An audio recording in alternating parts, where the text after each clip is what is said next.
Line Arabian dates. இப்போ அது line லயனா டே.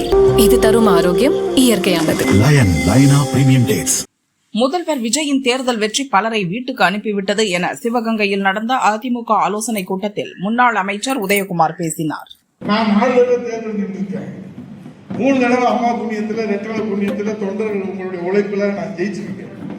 10 ஆண்டு அமைச்சராக இருந்திருக்கேன். இப்ப 4வது தடவை நான் சரி மக்கள் நமக்கு வாக்களிப்பாங்க. ஏன்னா நான் சும்மாவே இருக்கல. எப்பயாவது ஒரு வாளியை தூக்கிட்டு போவேன், தட்டை தூக்கிட்டு போவேன், அண்டாவை தூக்கிட்டு போவேன், குண்டாவை தூக்கிட்டு போவேன், சேலையை தூக்கிட்டு போவேன், என் மக்களை பார்ப்பேன். நம்மளை வாழ வச்ச மக்கள்னு கொடுத்துக்கிட்டே இருப்பேன். அவங்களும் என்னை வாழ வைக்கிற மக்கள். திடீர்னு பார்த்தா ஓட்டை எண்ணிக்கிட்டே இருக்கிறாங்க. பாதி ஓட்டு விசிலுக்கு போகுது. ஏன்னா ஒரு இடத்துல கூட விசில் வரையவே இல்லைங்க. ஒன்றியம் என்னைய பார்க்கிறாரு, நான் ஒன்றியத்தை பார்க்கிறேன். மாணிக்க சோழன் இருந்தாரு, சிவகங்கையில் எங்க அண்ணன் செந்தில் இருந்தார். அவர்லாம் தோக்குற வேட்பாளர். இதை விட ஒரு வேட்பாளர் உங்களுக்கு யாரு புரட்சி தமிழக எடப்பாடி? ஒரு நாள் சட்டசபையில கூடுதலா இருப்பா. இப்பதான் முடிஞ்சிருக்கு, சனிக்கிழமை லீவ் எடுத்து போனேங்க. அங்க 100 வேலை இருக்குங்க எங்களுக்கு இவரு. இப்ப வேலையை இல்லாம வீட்டுல உட்கார வச்சுட்டாங்க விசில்காரங்க. சொல்றத கேட்கும். என்ன இந்த பூத்துல என்னடா 300 ஓட்டு வருமாடா, 500 ஓட்டு எங்கடா? 150 உனக்கு 150 விசிலுக்குன்றான். சரி, இது விட அப்படியே நம்ம ஏரியா வந்துட்டா. அப்புறம் அங்கதான் அதிகமா ஆப்பு வச்சிருக்காங்க.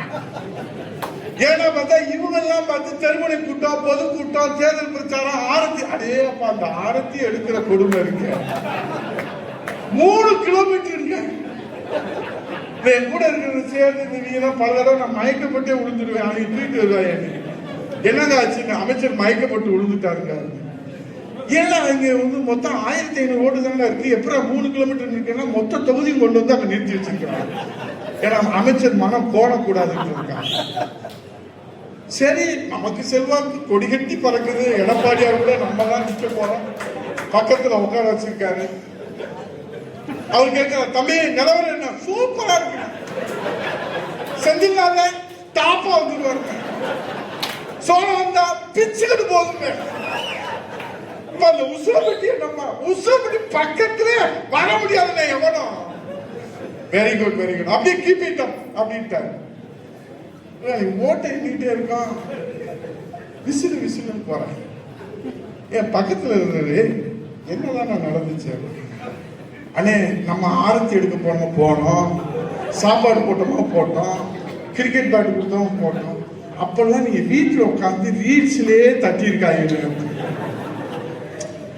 இந்த 41 நாள் விஜய் வெளியே வரல இல்ல, நாங்கெல்லாம் முடிச்சிடாங்க கதைன்னு நினைச்சுக்கிட்டு இருக்கிறோம் நம்ம எல்லாரும்.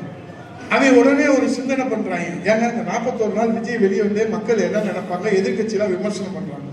உடனே ஒரு சினிமா வசனக்கத்தை கூப்பிடுறேன், வாங்க இதுக்கு என்ன தீர்வு? ஒரு வசனத்தை எழுதுறான், வேற எழுதுறான்.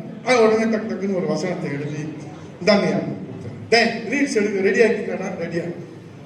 வீடியோ போடணும். அவர் விஜய் பேசுறாரு, என்னை வெளியே வரவில்லை. எனக்கு எவ்வளவு மனவெளி இருக்கிறது தெரியுமா? சிங்கம் வேடிக்கை பார்க்க வெளியே வராது, வேட்டையாடத்தான் வெளியே வரும்.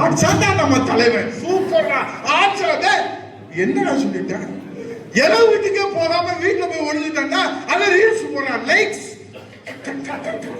நான் 1 மணி நேரத்தை பார்த்தா எனக்கு நெஞ்சு வலி வந்துருச்சு. 1 கோடி பேரு லைக் போட்டிருக்கேன். அதுல சொல்றேன், இந்த இதுல சொல்றேன், இந்த படத்துல நாம போய் படம் பார்க்கலாம். அதை சொல்றேன், நீங்க எல்லாம் பேசின ஸ்பீச் என் தளபதி விஜய் பேசினதான் ரீச் அப்படின்றாங்க. சண்டாளைங்கன்னா நாங்கெல்லாம் என்னடா செய்யுது? ஆனா சட்டமன்றத்திற்கே வராதவன், சட்டமன்றம் எந்த திசையில் இருக்குன்னு தெரியாத ஒருத்தர் இந்த நாட்டுக்கு முதலமைச்சரா வந்திருக்கிறாருன்னா கொஞ்சம் கஷ்டம் தான் நமக்கு. நிறைய பேர் சொல்றாங்க, ராத்திரியில தூங்குனா தூக்கமே வரல.